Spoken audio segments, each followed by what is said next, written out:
If you like this audiobook summary, please don't forget to subscribe and share the 50 Shades of Jane. And if you have any suggestions, please feel free to drop your comment.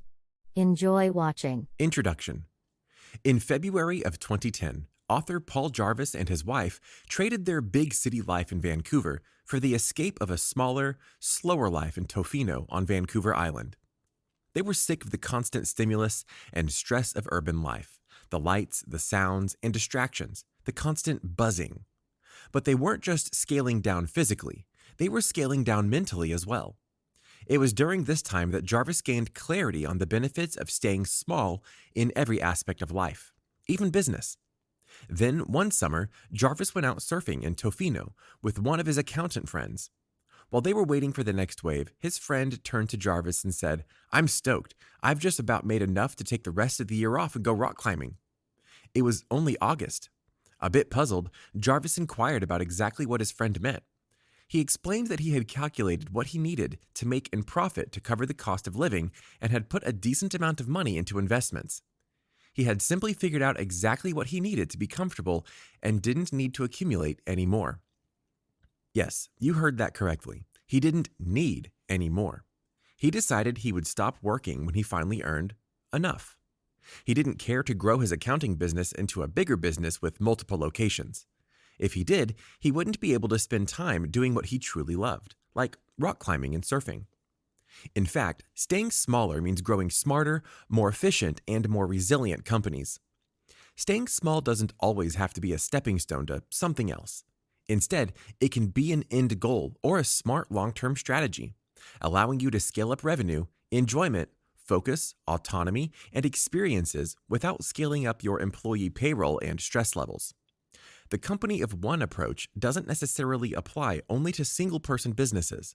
It's simply a model for using the power of you to be more self-reliant and more responsible in your own career path.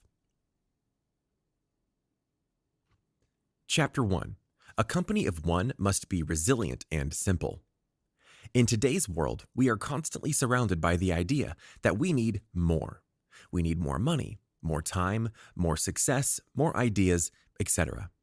The problem is that when we finally achieve more, we don't ever feel like it's enough. So we continue our pursuit to gain even more. And thus we begin a vicious cycle.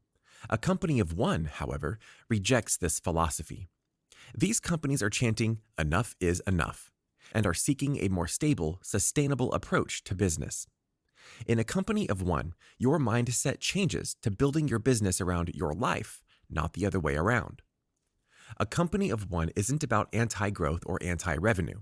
It's simply about resisting growth and finding a better, smarter way forward. And to become a company of one, you'll need a few traits. The first being resilience. Danielle Laporte is a best-selling author and self-made entrepreneur and is on the list of Oprah's Super Soul 100 leaders. But getting to that point took resilience. In the beginning, she believed she needed exponential growth for her business, so she took $400,000 from private investors and hired a CEO to help run the business. Just 6 months later, the investors and CEO decided to change the business model, relegating Danielle's role to a few blog posts a month and drastically decreasing her pay. The business that was named after her and driven by her own unique personality was gone. After the initial shock, Danielle quickly brought on a new team, created a website, and figured out a way to make money while keeping her in full control of the company. She offered consulting services that became wildly popular, so much so that she needed a waiting list. And then she wrote a best-selling book. She finally found success in becoming a company of one, and she wouldn't have been able to do that without resilience.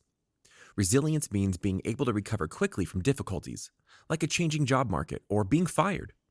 Furthermore, resilience is also about finding your sense of purpose. It's about being motivated by a sense of meaning rather than money.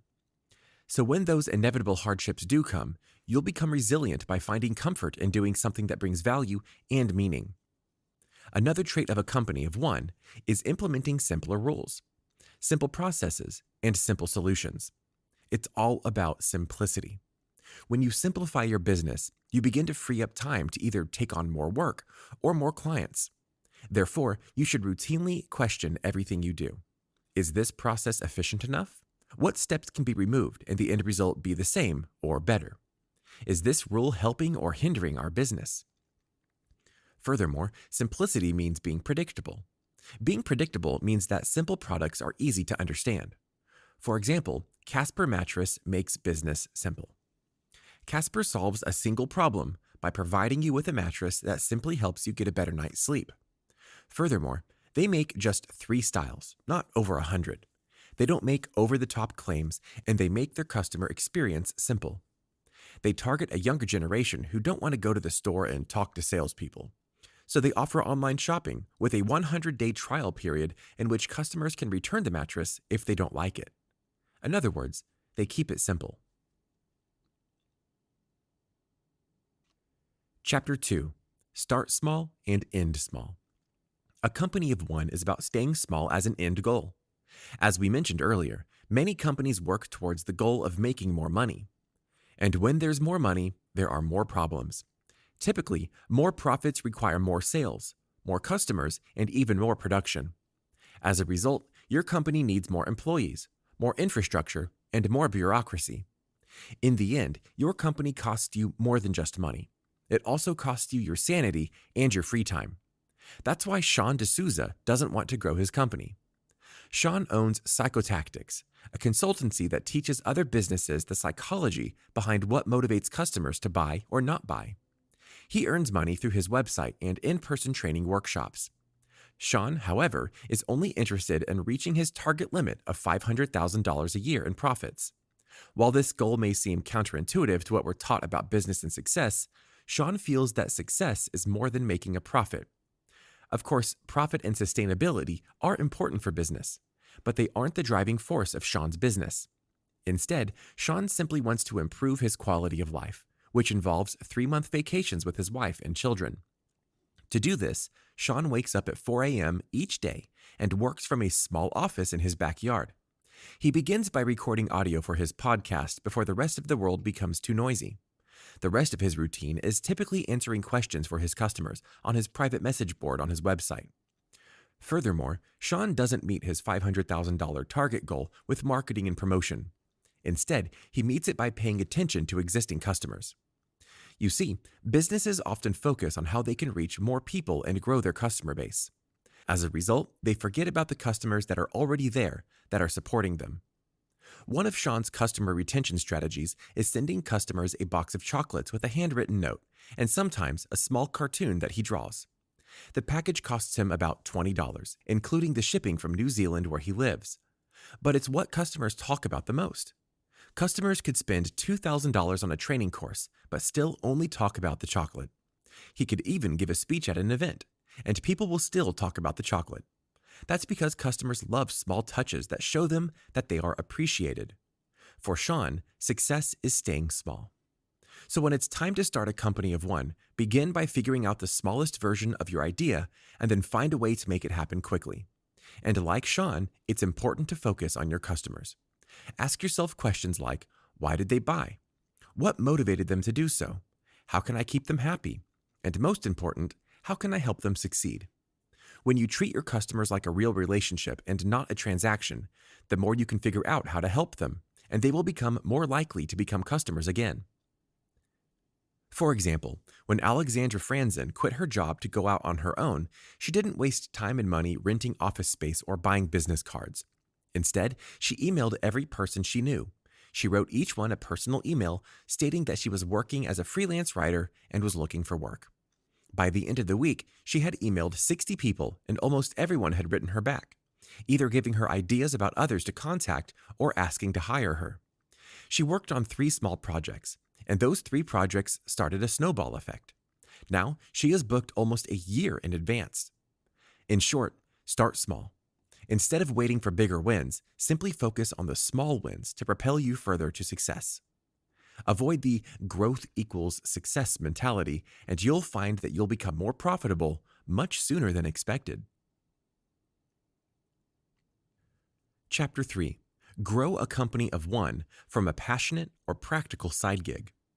So, when it becomes time to start your company of one, there are certainly some do's and don'ts. One of the biggest don'ts is quitting your day job. Like most companies of one, they are built out of side gigs or hobbies that people enjoy. Take Tom Fishburne, for example, who had a great career as the vice president of marketing at a large consumer foods company. But his passion was drawing cartoons, so he made a plan to make his exit in a way that would ensure success. As Tom worked his corporate job, his cartoons were shared by his friends, and then to other friends, and so on until they began to garner attention. He then began to take on side gigs to draw during the evenings and weekends for companies who wanted to pay him. But he didn't leave his job right away. Instead, he waited until he had a steady lineup of clients and money saved up. He finally pulled the trigger and left his corporate career to begin his own venture. That was just 7 years ago, and since then, Tom has made 2 to 3 times more income as a cartoonist than when he was an executive. But this didn't happen because Tom grew an agency and expanded across the globe. Instead, Tom's company, Marketoon, is still run by him and his wife in a studio in their backyard in Marin County, California, where their 2 daughters can sit and draw cartoons with them in the afternoon. Occasionally, they hire a few freelancers to work on isolated projects, but that's as much growth as they do. Tom can still run a successful business with less. He doesn't have to worry about human resources, rent office space, salaries, or even managing employees. With a simple approach to business, Tom has created a stable, long-term business that's small enough to handle any economic climate, resilient enough to not have to lean too heavily on a single project or client, and autonomous enough to let him build a life around his work. In the end, Tom can spend every day with his family while doing what he loves. He can draw cartoons while spending time with his daughters for multinational companies that pay him more than most illustrators earn. Tom successfully turned his passion into a career. However, many passions aren't always an in-demand, marketable skill, which makes passion a problem. We hear cliché advice all the time: follow your passion. However, this advice fosters the entitled attitude that we should be getting paid for enjoyable work. A 2003 study by Robert Verland, a professor of psychology at the University of Quebec, found that students were more passionate about sports, art, and music than the major they were studying. In fact, only 3% of all jobs are found in the sports, music, and art industries. So if you're passionate about tennis, it will become difficult to become the next Serena Williams, no matter how much you train. Unfortunately, the same goes for other passionate activities that only a small percentage of people can do and earn a living. In other words, you might need to become more practical. Sometimes you might not even find your passion until later in your career.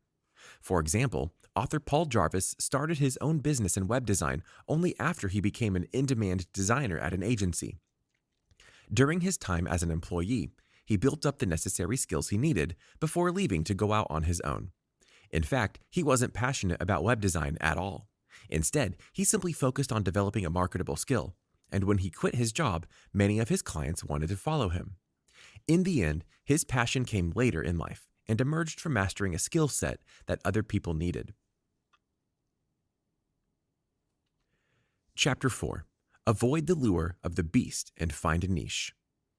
Once you find your marketable skill, your initial thought might be how you can reach the most amount of people. After all, the more people you reach, the more customers you'll attract, the more sales you'll make, right?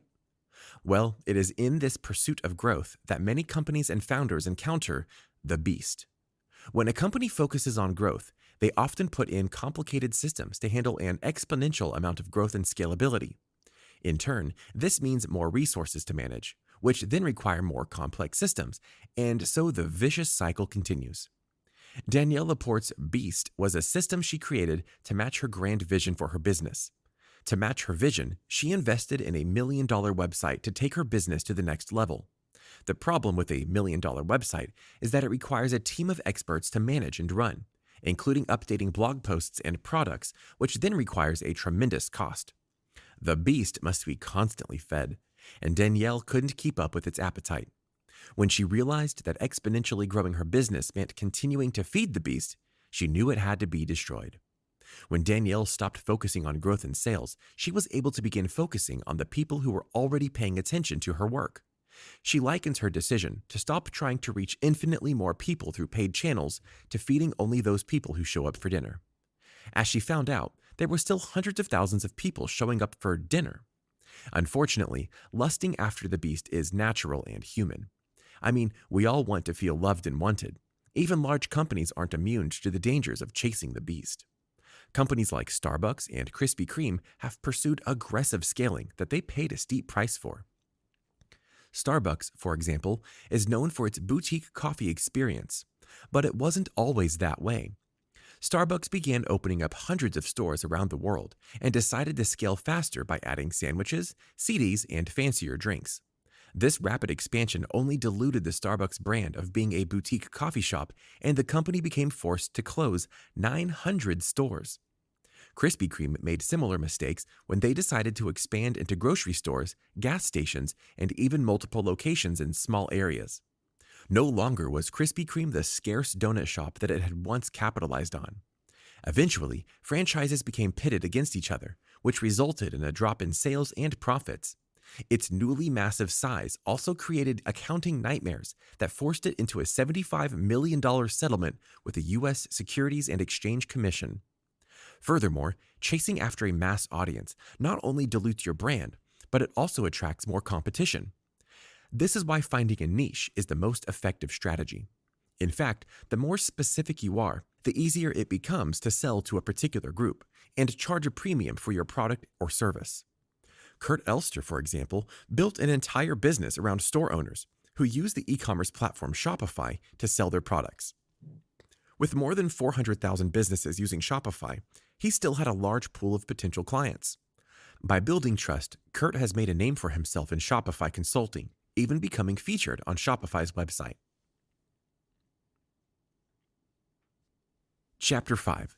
Build trust and utilize the power of referral marketing. As the world moves to online businesses, it's becoming more important than ever to build trust with your customers.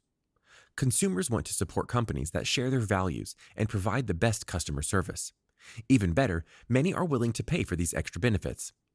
But with the rise of the internet, it has become possible to complete both digital purchases and leave consumer reviews. This gives consumers a great deal of power. Of course, this idea is nothing new. Back before the internet, family-run stores were placed where one-to-one relationships were built. These stores could be trusted to keep their promise and provide a good product at a fair price. And so purchases became business transactions built on personal relationships. Today, the internet has only amplified these relationships and scaled them through tools like social media, software, and newsletters. So while you can scale your relationship with your customers, you can do this without scaling your business at the same time. One of the most powerful marketing tools for companies of one is word of mouth or referral marketing. Unfortunately, many businesses ignore this crucial kind of marketing because they believe it will happen organically.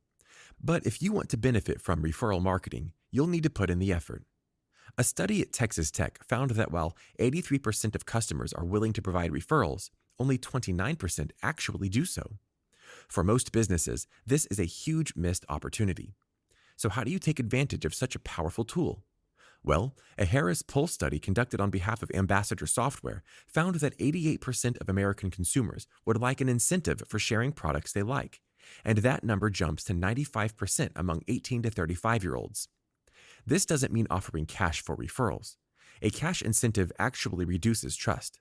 Instead, customers are happy with small discounts, exclusive swag, special offers, and access to premium features. But you don't need to sell products to capitalize on word-of-mouth marketing. Service-based businesses can benefit as well. Simply talking to clients a few weeks after a project is finished can lead to two massive benefits. The first is being able to collect testimonials based on the real result the client is seeing.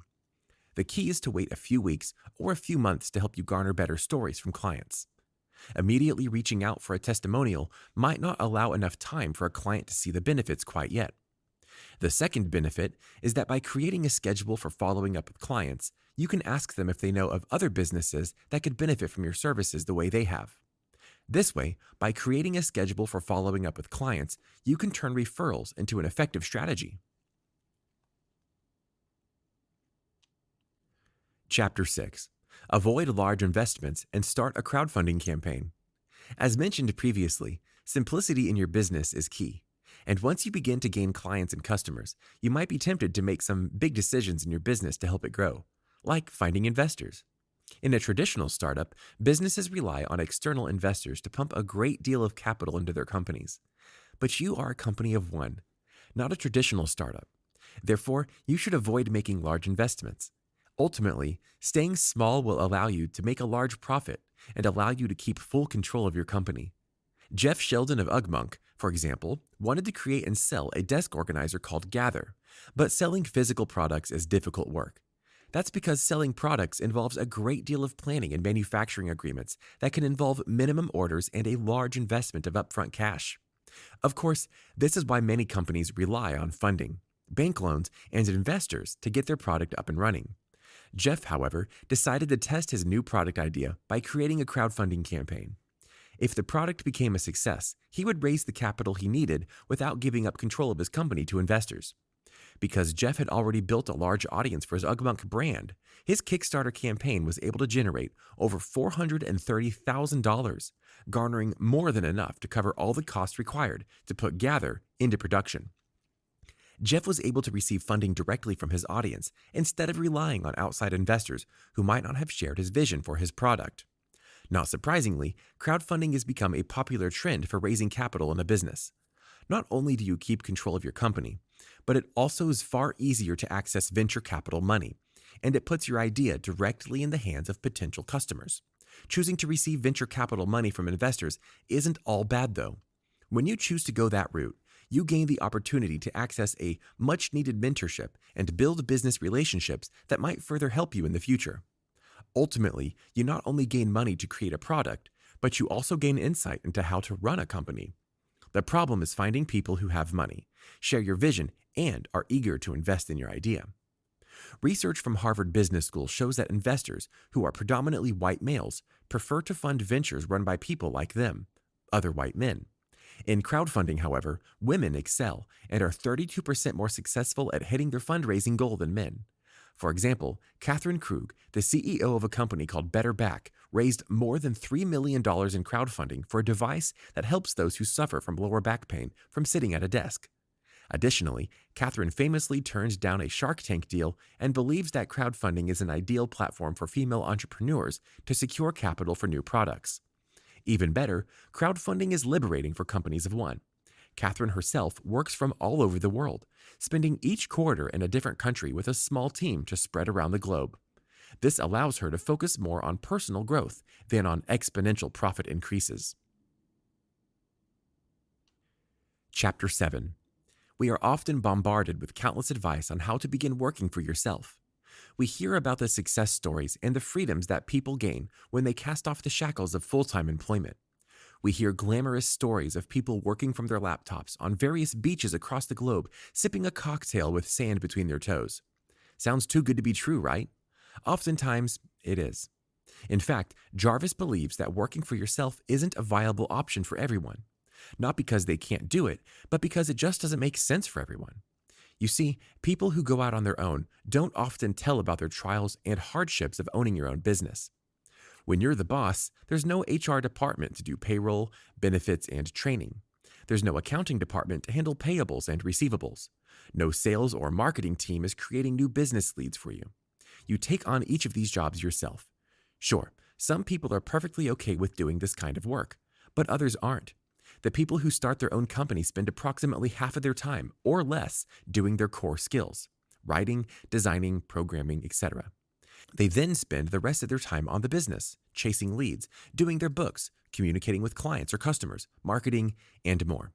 Those who go out on their own become infatuated by the idea of going out on their own, and they focus on the wrong things: the business cards, the fancy websites, the new logos. But they forget about the daily rigors of running a business. You see, some days you might be buried in accounting spreadsheets, or trying to calm an irate customer, or completing your third round of revisions from a client. To get through these hard days, you need to have passion and purpose in what you are doing. For Jarvis, his purpose was to foster strong client relationships rather than become the best designer. He states, purpose is required and that you have a North Star that will drive you long-term without blinking out. You see, if you go out on your own simply to get rich quick or achieve business fame, you aren't going to be motivated for long, considering neither of those things is quickly possible, no matter who you are. So ask yourself, why do you want to work for yourself? What will drive you to keep going when things get rough or take longer than you hoped they would? What will make it worth it when you are stuck in the day-to-day minutia of running a business? In the end, you must challenge your idea of wanting to work for yourself. You must build resilience, be simplistic, and aim to build a company of one. Final summary. Business success isn't about growing something quickly and massively, but building something remarkable and resilient in the long run. When you scale too big, there's always room to fail. Even more, with bigger companies comes bigger dangers, bigger risks, and more work to remain profitable. Instead, you should focus on building something too small to fail. By adopting a company of one, you can ride out recessions, adjust to changing customer motivations, and ignore competition by being smaller, more focused, and in need of much less to turn a profit. Success then shouldn't be measured by quarterly profit increases or growing customers, or even by creating an exit strategy in which you leave with more than you entered. Instead of focusing on an exit strategy, you can focus on a strategy based on sticking around, profiting, and serving customers as best you can. You can measure your success on your ability to build real relationships with your customers because, in the end, long-term loyal customers can hang around for generations and continue to financially support your business. Did you like this audiobook summary? Click the like button now to support our channel and click subscribe if you want to get notified each time we post a new free audiobook summary on YouTube. Thank you for your valuable time in watching. If you like my video, please subscribe and click notification bell for you to be updated of my new posts. And please follow me in other social media platforms listed below. Have a blessed day ahead of you.